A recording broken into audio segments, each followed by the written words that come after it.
So we're gonna get going. Good morning, everybody. Thank you for joining us today for what I'm sure is gonna be a very interesting discussion on how to boost your workforce efficiency and exploring the food manufacturing learning program. We have three people on the panel for today. I'm going to introduce them, and then I'm gonna let them get on with what they want to share with you.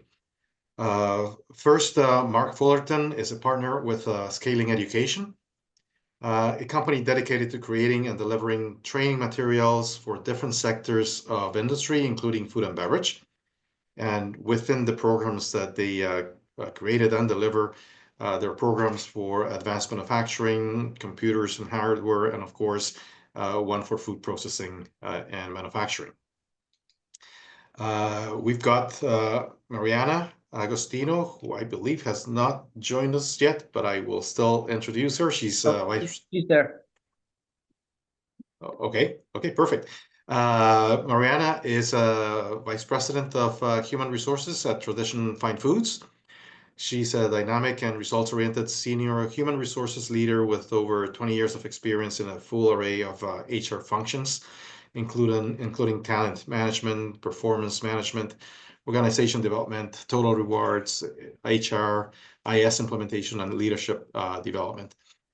She has introduced the Process Operator Food Manufacturing Program with Tradition Foods, and she's going to tell us about her experience.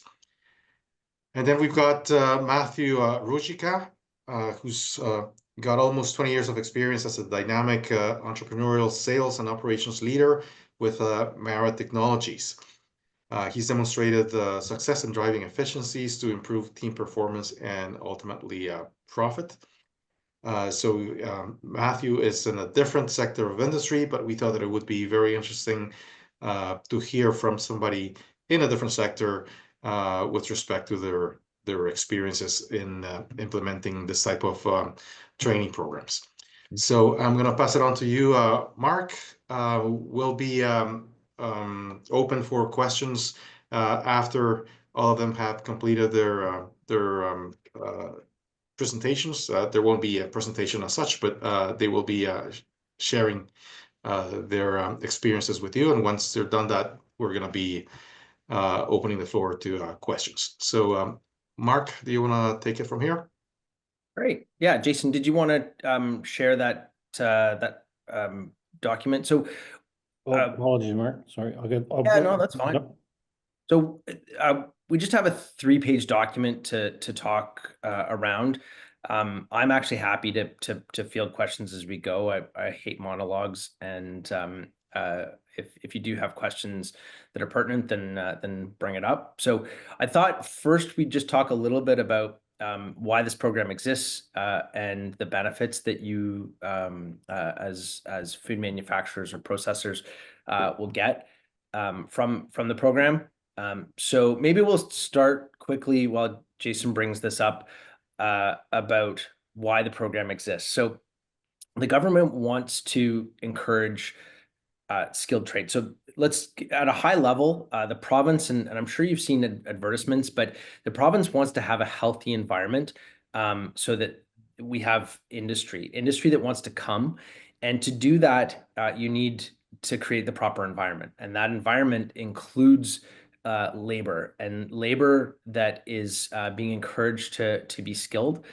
So one of the things that we found, and I know that this industry is faced with this, is that there aren't a lot of people out there who are already have lots of experience in food manufacturing. What generally happens is that we're finding people who are this is the first time they've ever experienced it, and they're looking at this in a transactional way.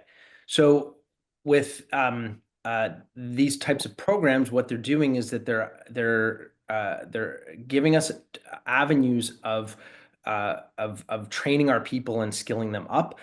And it really meshes nicely into the conversation that the Food and Beverage Ontario is already having with regards to having careers within this space.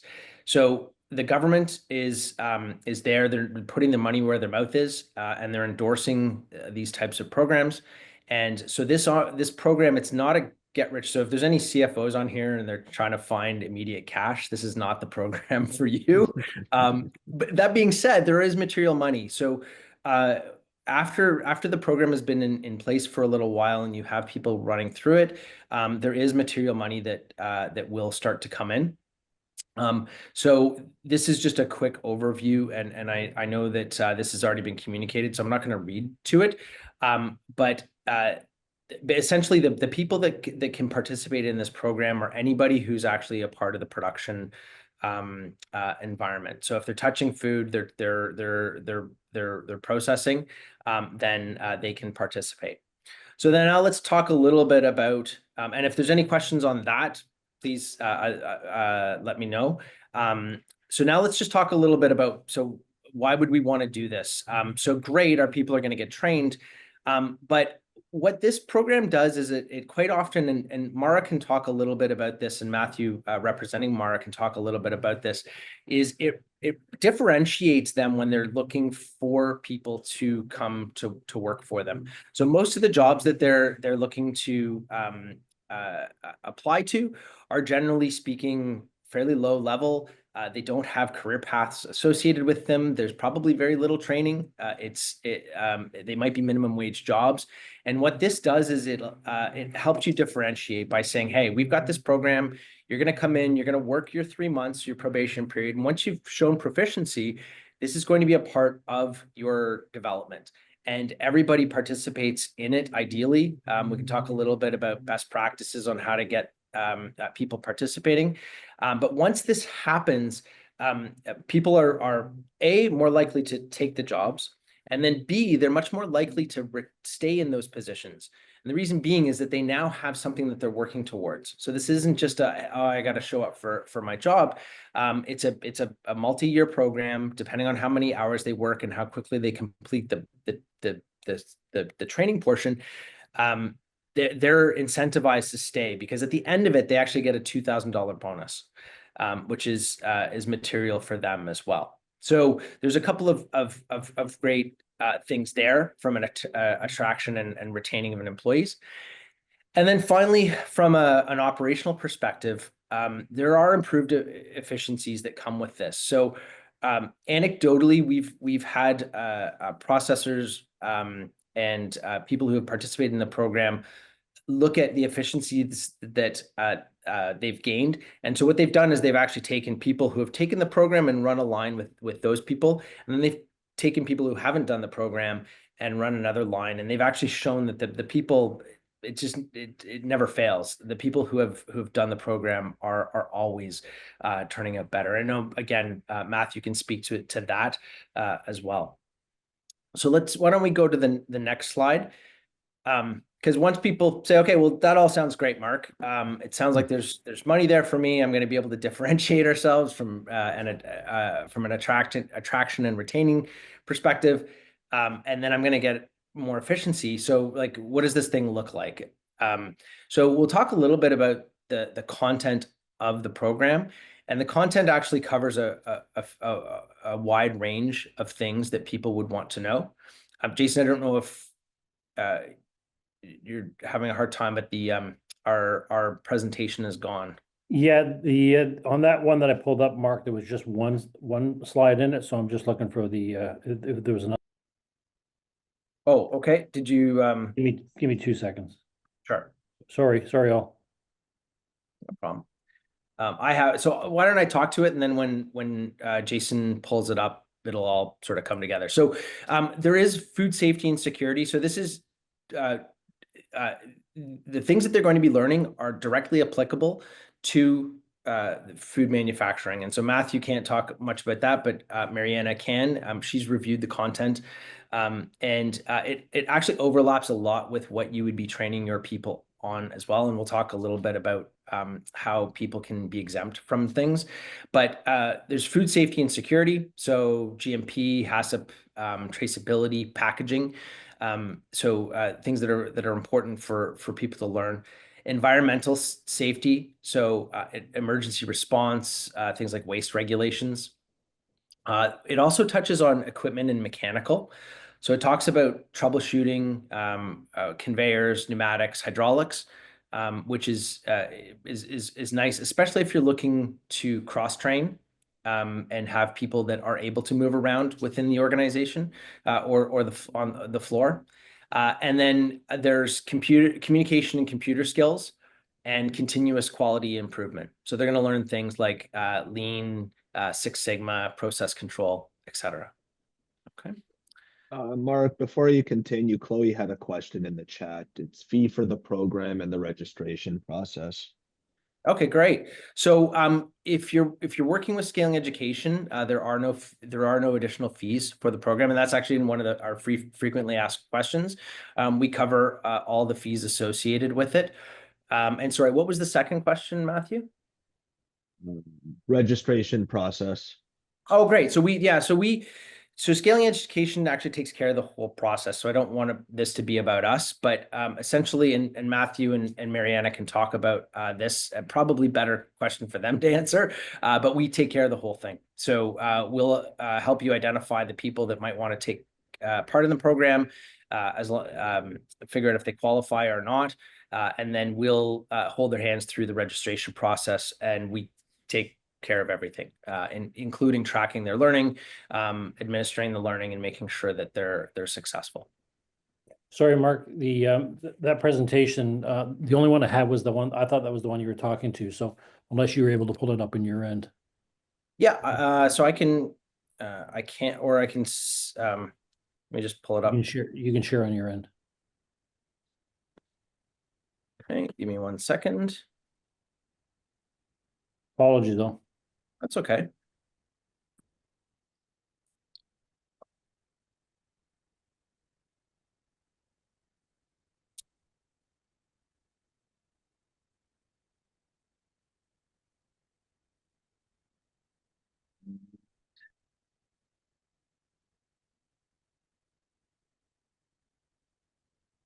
Sorry, Jason, where is it that I go for Just go to the bottom, and click the green box that'll say share. Oh, okay. Sorry, I'm also a Teams guy like Matthew. Oh, there. Okay, great. Okay, can everybody see that? Yep. Okay, perfect. Great. So this is what I just covered here. We can move on to our frequently asked questions. So a few of the questions, are there any other questions that Yes, Mark, there's another one from Chloe asking for fees for working with scaling education. Yes, so we take a portion of the amount that is received by the government. So we only get paid once you get paid. All right. So the next slide. So how much time will this take of our people? So the content is actually delivered online, and it's broken down into short modules that can take as little as 10 to 15 minutes of time. Employees can do this, and if you're using a phone, an iPad, a computer, it's very easy to consume. So people can do it on their way to work if they're on the bus or the subway. They can do it while they're sitting and waiting for people to or their child to finish their soccer practice or whatnot. So it's fairly easy. One thing is that it's important to stay on people and make sure that they're doing it. And of course, we assist with that as well. So this is how much will this cost? So all costs associated with the registration for the program are covered by us, and there are no hidden fees or out of pocket. So we've tried to make this as consumable as possible, and be risk-free for any of the companies that are participating. Again, this isn't going to be an influx of cash immediately. It does take some time once it's set up. So we wanted to make sure that that was bridged. The next question is we generally get is who can participate. So really it's any existing staff or future staff. So any people that are interested in taking the program, and essentially they have to be working with food. So you can't have somebody in accounting or HR. I'm sorry. And then What if staff already are trained in some areas? So this is what I was talking about a little bit earlier. Some things like WMIS or there are training that people might have already taken. They can be exempt. So what they would do is they would actually communicate that with the instructor, and the instructor can have them go directly to the test. And they can complete that, and they can they don't have to do the content again. Now, in saying that, some employers, and I think Mariana can actually talk about this, like them to have the repetition of some of these things. So we can communicate with you, and this can be negotiated. And then, can employees on a work visa participate? So the answer is yes, as long as they the conditions of that visa include going to school and they have a social insurance number. So I'm not an immigration specialist. However, my understanding is that some people who are seeking to stay in the country and look for permanent residence, this is very beneficial for them. Because if they do complete training, it adds more points to their application. So something to consider. So yeah, so that's my brief overview of the program. If there's any questions, I'm happy to answer them. Thank you, Mark.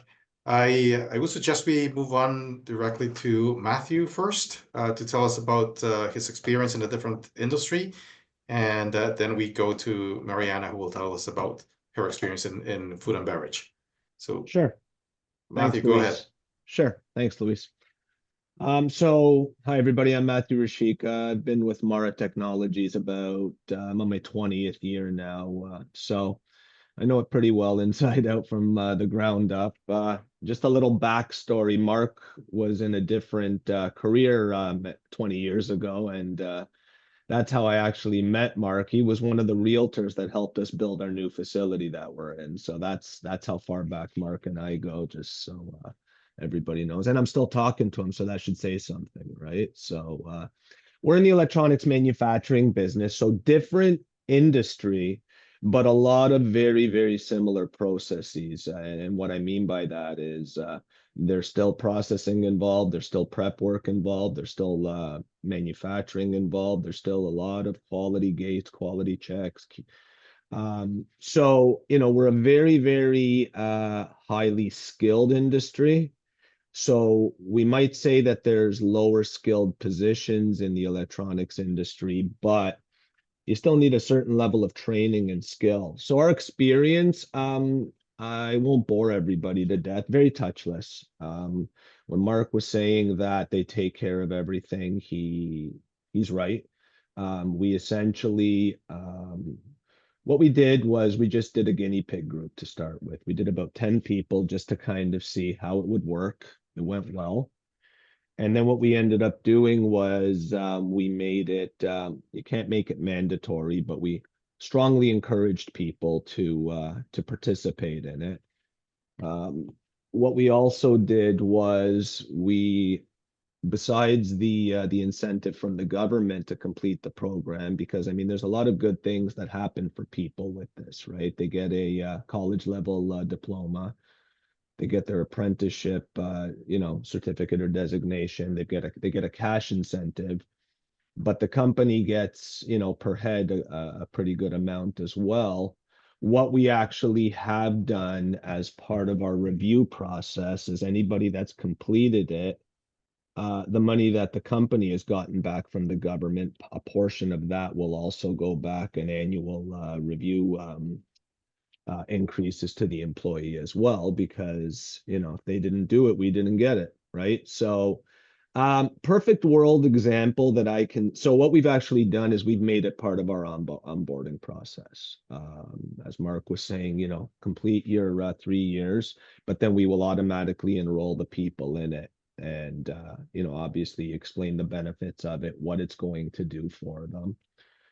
And I can sit here saying how wonderful it's done, the wonderful things it's done for people. But the best world example I can use is we have 2 facilities. We have our Markham head office facility that's been in operation for 20 years. And we just opened a facility in Michigan about 2 years ago.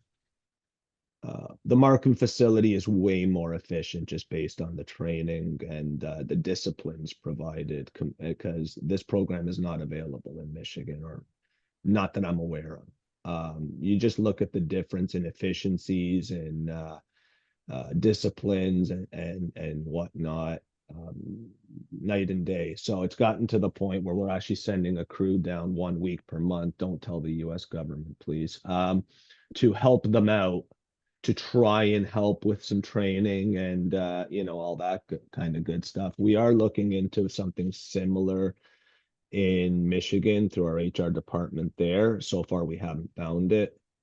But yeah, our experience has actually been very good. I can't think of a negative. And it's interesting because, when you first introduced it, a lot of people were saying, oh, but, I don't speak English well, or I don't understand English well. Well, there's ways around that. There's ways to facilitate that. So once we demonstrated that, that eased a lot of people's minds. Then it got to then the next phase was, well, I don't have a computer, I don't have a smartphone, or I don't have a tablet.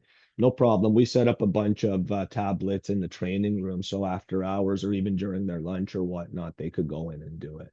The more you facilitate it for people and the more you help them, the more they're going to be willing to do it. So that's what we've kind of done, and we've become pretty good at it.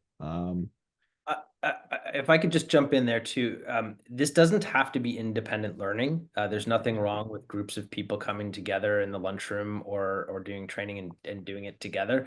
We often have that. It helps and it develops a little bit of community as well. Well, and then you kind of get that the healthy competition in the company saying, oh, I finished my module, did you? And all that kind of good stuff, right? But so yeah, I mean, overall, I see a lot of similarities in the businesses, not necessarily the industries, but it is doable. I mean, we have about 200 people in our Markham facility, and an additional, I won't talk about the US side yet because the program just doesn't exist that I'm aware of. But on 200 people, we've been pretty successful in doing this and implementing this, and it's been relatively pain-free.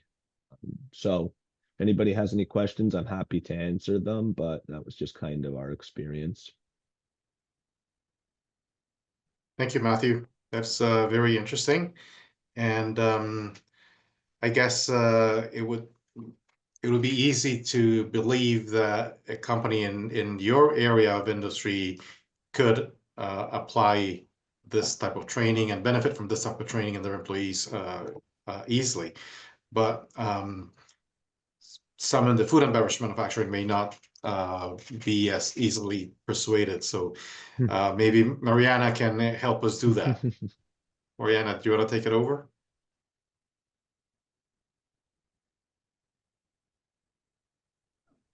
Okay, absolutely. Good morning, everyone. So Mariana Agostino, thank you for the wonderful introduction. I kind of wrote it down. I'm like, wow, that was nice. So I've been in the food industry for about 20 years, always in HR, and with Tradition for almost 3 years. So I think when Mark and his team approached us about the program, it was perfect timing for us because we had just completed our engagement survey, first ever at Tradition. And the feedback that we got from our team members on the floor was that we're not doing enough from a training and development perspective. So it was very timely for us to kind of embrace that opportunity to roll out a program that was more systematic. Being in the food and beverage industry, a lot of the courses that are outlined within the program are things that we cover off already with our team members. We chose to not get exempt from any of that training because we always thought even reinforcers it's a good way to make sure that they're catching all of the information that they need and to reinforce what they know. And it's also a nice win when you do a training and you already know the answers. It kind of builds a little bit of momentum, and then they can talk about how easy it was. So for us, we have about 300 hourly colleagues.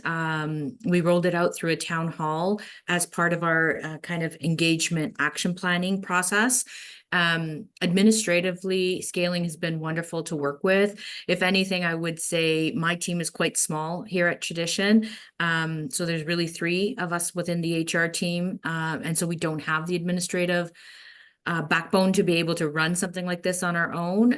So to be able to leverage scaling for all the administrative and all the training and all the follow-ups and all the coaching and great ideas that they gave us has been really helpful.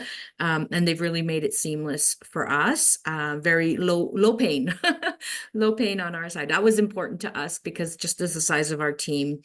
For us, what we chose to do is similar, I think, to what was said earlier. We chose to take a look at the money that we were getting and saying, how can we incent our team members to participate? Because really we weren't looking to try to make money off the program. We were trying to figure out a way to engage our team members around learning. So we decided that we were going to reinvest $2,000 back into the training. So what we did was we said, well, if the Ontario government's going to give you $2,000 when you complete, we're actually going to give you $500 when you complete the first module, $500 when you do the second, $500 when you do the third, and another $500 when you complete it all. And really it was to try to keep them incented to keep going throughout the program, because it can take them a while. Of course, if they complete it sooner, they get the money sooner. So that's fantastic too. We're not trying to kind of, hold on to anything from that perspective. We landed on the $2,000 simply because that was the government was giving, and we weren't sure how much we were going to get, being our first year of kind of doing the program.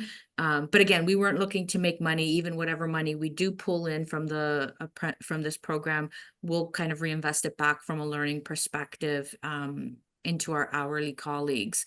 So it's a great way to fund extra programs. It's a great way to leverage what's already been created, low administration.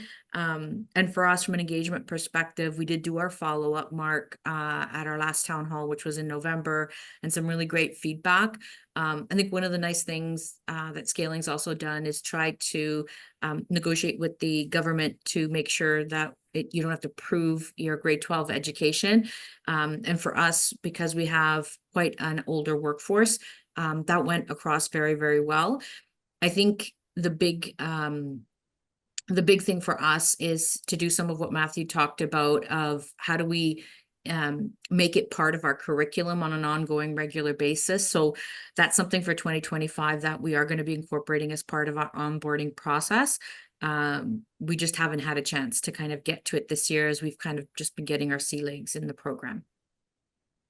That's great. That's it. Yeah, and Mariana, we have a conversation with them this afternoon, but I'm told, but I've been lied to before by the government that it's January 1st. So That'd be awesome.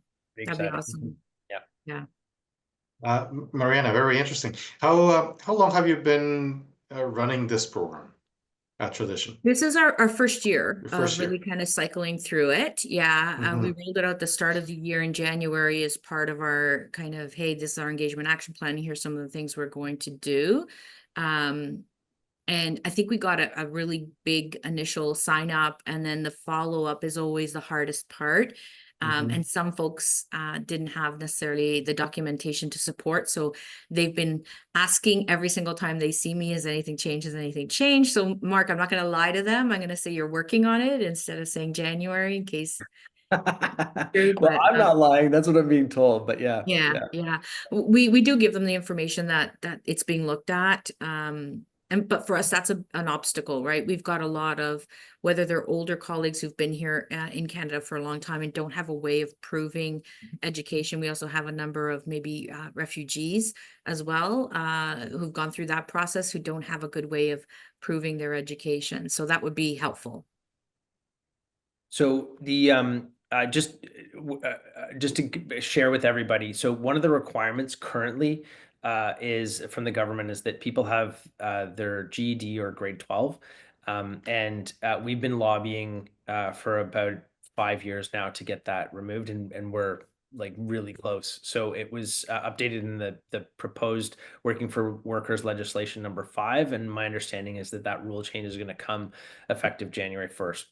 But again, I thought 3 years ago that this was going to happen a lot faster. So anyway, stay tuned. Yeah. We have a question from Charlie, which I think is very much along what you just mentioned, Mark. Are there any deadlines for registration? So there are no deadlines for registration.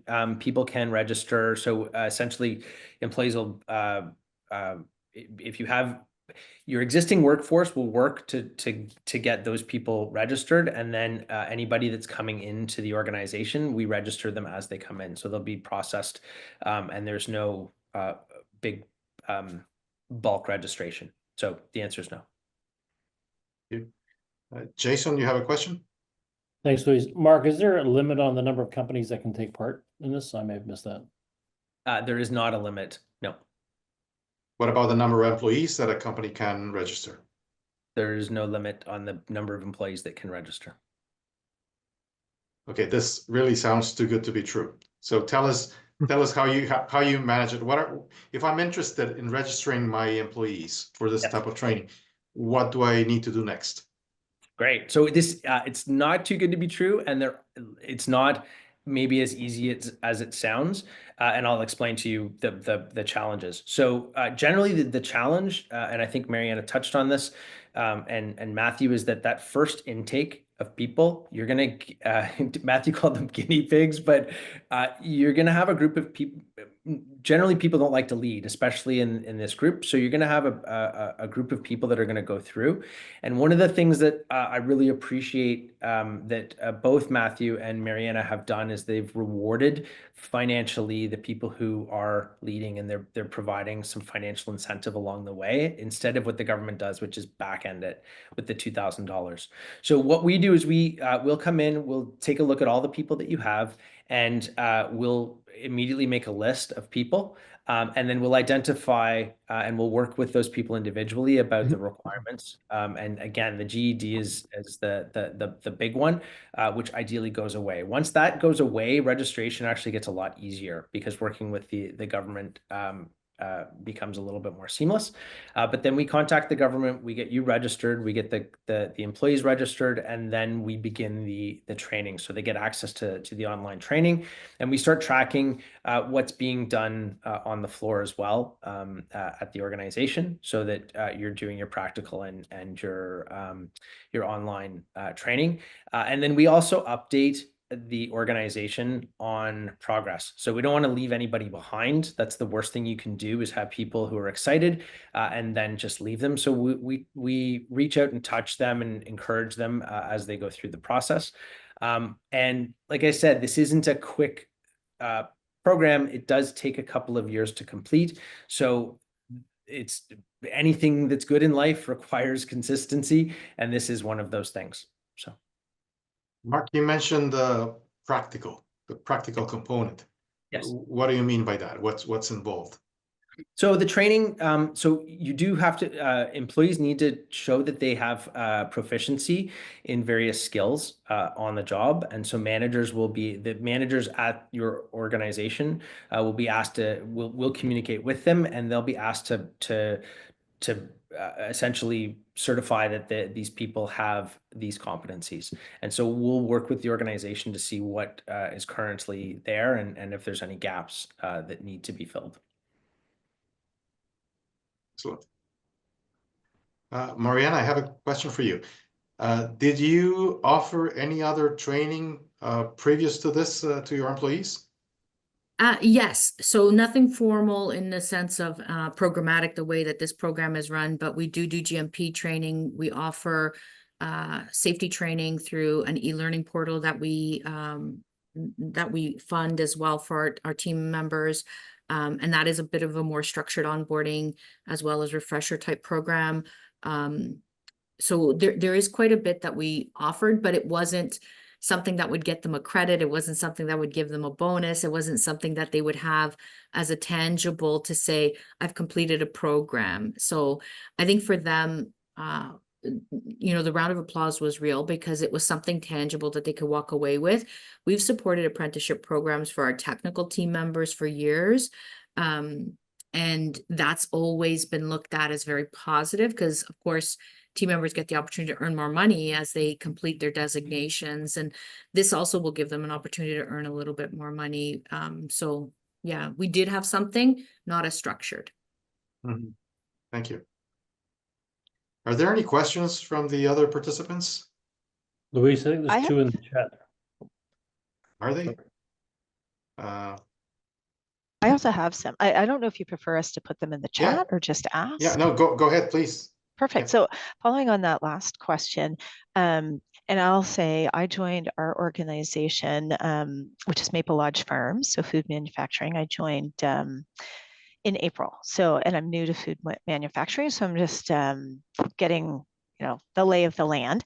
We did participate in a program from the federal government called the STAC program. I don't know if anybody else is familiar with the STAC training program, but it sounds like this one's slightly different. Like that one, we had more people who were supervisors, and it sounds like this is less focused on supervisors and actually we're focused on the production workers themselves. Is that correct? This is absolutely not, this is not for supervisors. This is for your production staff. That's awesome. Love that.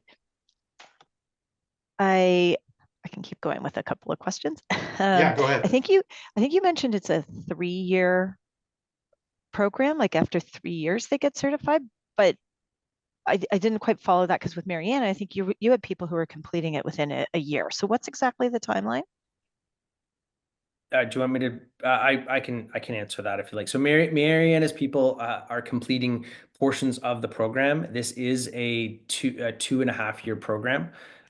It can be as fast as 2 years, but as long as well, it could go longer. But call it 2.5 years. And they walk away with a certification. So it is the process operator food manufacturing certification. It's just like any other apprenticeship. So they do get a certification and call it a ticket like an electrician or a plumber would. Love it. Love it. Okay, thank you. That's helpful. And then I'd love to know from Mariana, and I think it was Matthew, are your employees doing this on their own time, or are they taking time away from the line to come and work on this? Go ahead, Mariana, if you want to go first. Yeah. So part of the reason we're incenting them is because they're doing it on their own time. Got Yeah. it. Same with us, but we have set up, tablets and whatnot in the training room if they want to take some of their lunch or break time if they choose to do it as well, or after work on their own time, just to give them an area where they could do it and not be distracted or anything like that. Okay, that's great. We have 4 full computer terminals for some of the other trainings that we do, but I loved to hear that it was something that could be done on a tablet or a phone because I think obviously we have a lot more production workers than we do have supervisors, etc. So it would be a high volume. Like we have about 1,600 people in the Toronto area. Right. That obviously I'd have to look at the details to figure out exactly who would be eligible, but we'd have a large group if we did this. So we'd need to really think through how we provide access to technology. And we implemented EDP this year, so I'm very familiar with the technology that people have for accessing that portal. A lot of people, they don't have computers at home, they don't have tablets, they have phones, and their phones might be older phones. So Mark, like if we're doing stuff on the phone, is it older phones? Do they work okay, or do people really need to have newer technology? No, as long as they have access to the internet, the LMS is accessible to them.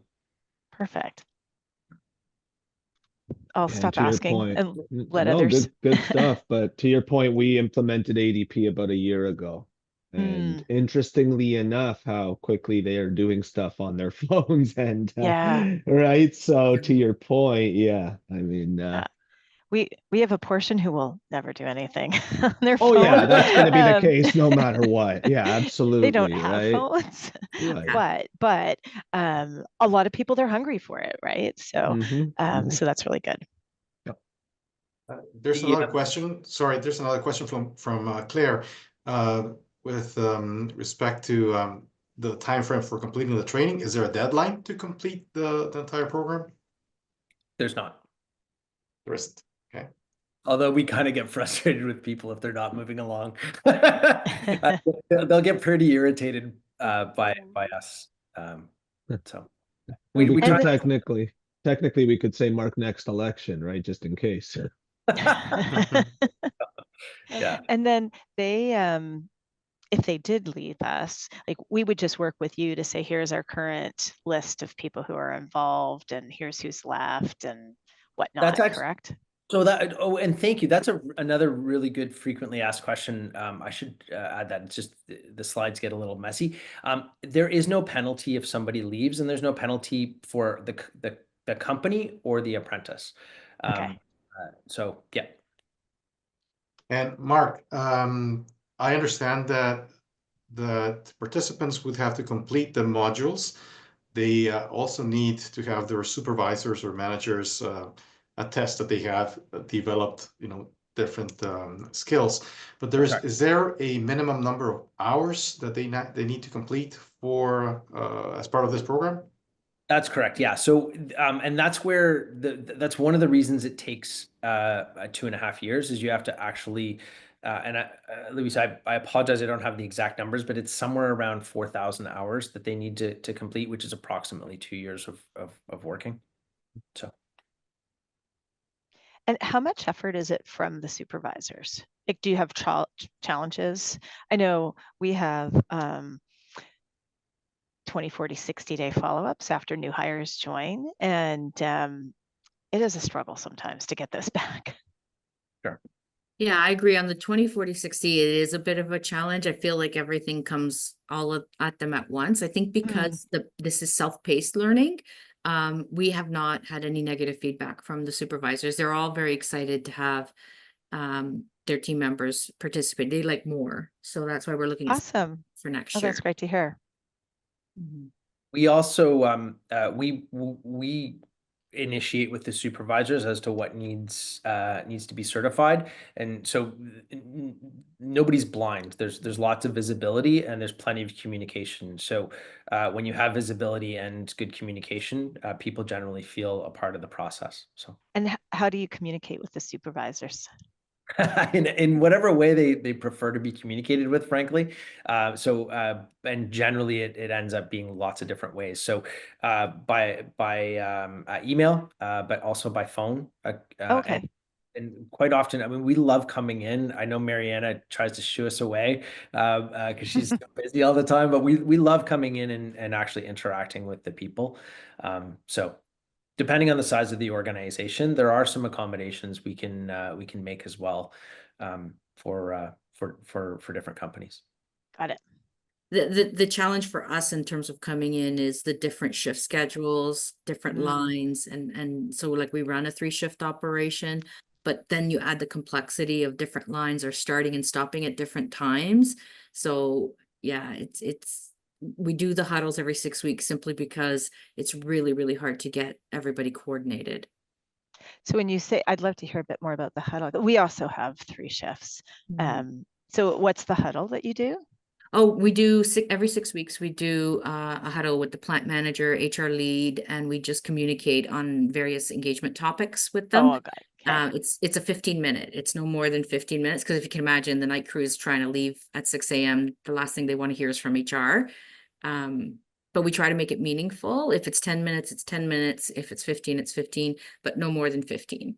Got it. And so obviously that's not just for this program. You just might cover this program to set expectations. We reinforce it in that. Yeah. Got it. Yeah. Got it.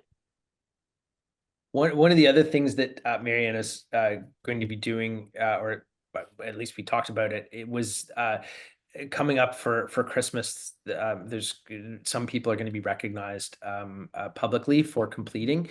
And so that's the kind of, when we talk about organizations embracing this, the companies that succeed are like Mara and Tradition. They really embrace it and they promote it and they talk about it and it's constantly reinforced.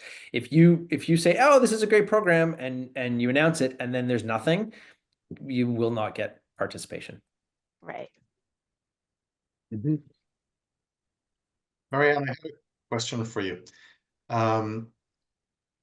have you or did you ever fear, and this is because I heard it many times in my past life, um, did you ever fear that you would train your employees and then they would leave? No, I don't. So our turnover rate is quite stable. Knock on wood. I don't want to jinx myself, Louis. If I do, I'm going to call you. Our turnover rate is quite stable. So for us, because this was really an engagement driver for them, we're really seeing this as kind of an opportunity to not only give them what they need, but then also we reinforce the fact, hey, you asked for this, we're giving you this. See how great we are, right? Kind of thing. And so for us, we're not really worried about losing. Where folks progress through the program, if they're the right ones, maybe they get to be that next lead hand or they get to be that next supervisor. We have a strong culture of promoting from within, and it's very well communicated. Again, we leverage our huddles to kind of say, hey, so and so just moved to lead hand role. And so we are definitely looking at this as a retention tool, not as a way to lose people. If it happens that we lose people, we'll be calling Mark, but I don't think that that's going to happen. Again, the bonus is also something they very much appreciate. We didn't have to do it, but for us, it was important that we're recognizing they're using their personal time to better themselves. We want to give them right reinforcement. Mhm. And All I else- like, Oh, I was I'm gonna say, sorry. I like that you do it along the way because they get the gratification of that sooner. Yeah. It keeps the momentum going, right? There's more to come. There's more to come. So. The culture both at Tradition and Mara are they're very family oriented. In fact, like I was amazed going in and visiting with Mariana that they've got the ping pong table set up. They're doing like chess matches, and like it's a really fun environment. And so sometimes the grass might be greener, but from our experience, when you invest in people, sure, some people will leave, but the majority feel. I'll share this quick story. I was walking, it was a different client, but I was walking through the shop floor, and this gentleman named Boris, he kind of looks like Einstein. His hair is always like, and he stops. He says, "Mr. Mark, wait!" And so I stopped. And I was like, "Hey, Boris." He says, "Who pays for this program I'm in?" And I'm like, "What do you mean? The company sponsors." He said, "But no, but like the bonus that I get." And I said, "Well, the government." He says, "Boy, I picked the right place to live." It is, but that's uh, people feel like they're appreciated when you do these types of things, and then they feel a part of the organization. It really, I promise you, it sets you apart from some of your competition who maybe treat people like numbers instead of people, right?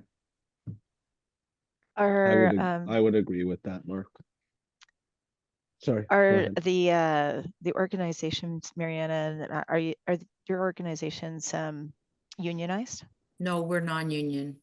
No. Okay, we are. So I don't know if that might create some other things we need to think about, but I'm sure it Yeah, it just means we need to inform people. It's all about communication. I think if you make it mandatory, that becomes something that the union will probably push you a little bit on. Right. But again, if the goal here is to develop and grow and it's inclusive, again, no other pushback I think you'll get from the union is some people may their education. So if it excludes people, maybe the union will have some pushback on that. But certainly if you make it open to anybody who's eligible, which is what the program is now, you can't change the way the program is kind of Right. created, right?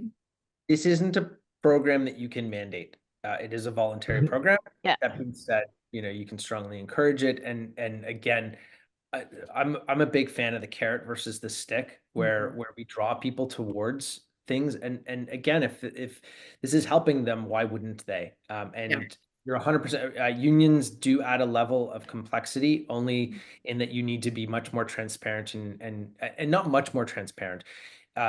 You probably have to communicate more often and say the same things just to communicate it effectively, right? Right. Do you have an apprenticeship program for your technical team members? There are some, yeah. Yeah, so Yeah. it would follow the same principles, right?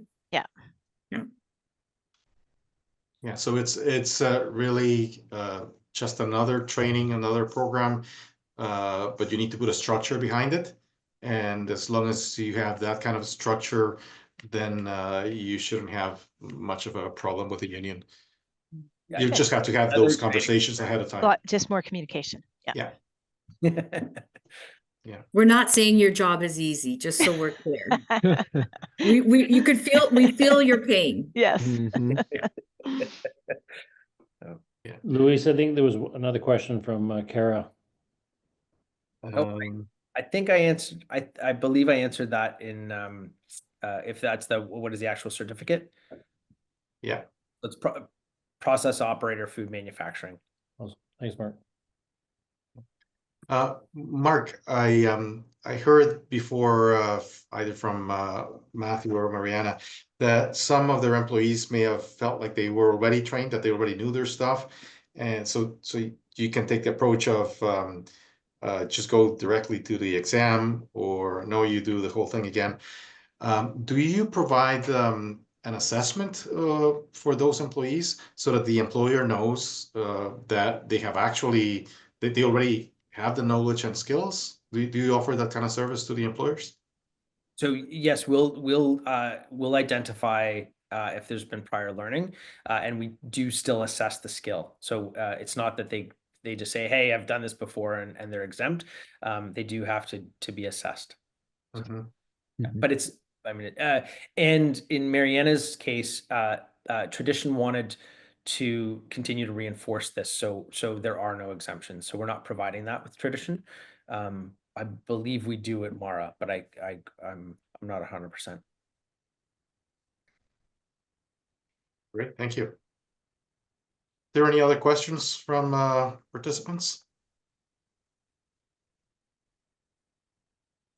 Oh, yes. An important question. Sure. So if we wanted to follow up and get more information, I know I just was forwarded the email yesterday about this session. So there might have been other communications, but how would I get in touch with whomever we should? We'll be happy Mark, to maybe. share Mark's contact information with all the Perfect. Okay. participants. Yes. Okay, so then we would just directly get in touch with Mark. Yes. Like you'll share it, but it's through Mark. Okay, great. Thank you. Yeah. So we'll share his contact information and you contact them directly. Great. Excellent. Anything else? If anything does come up, you have other questions, feel free to reach out to Jason or Luis and get my contact info. And I'm happy to answer whatever questions you have. So. I am Yeah. as well. You can find me on LinkedIn or just drop me a note through Mark. I'm happy to answer any questions or share anything that we've communicated, material and such. Yeah, same here, obviously. So happy to help. Yeah, Okay. and we'll share the presentation, Mark's contact details, as well as the transcript from this video, just so everybody is able to look up past questions. Well, then thank you very much, Mark, Mariana, and Matthew. This has been very valuable, I believe, for all the participants. This is a great program, and I would encourage everybody to follow on Mariana's and Matthew's footsteps. It's a great initiative for your employees and your companies. So thank you very much, everybody.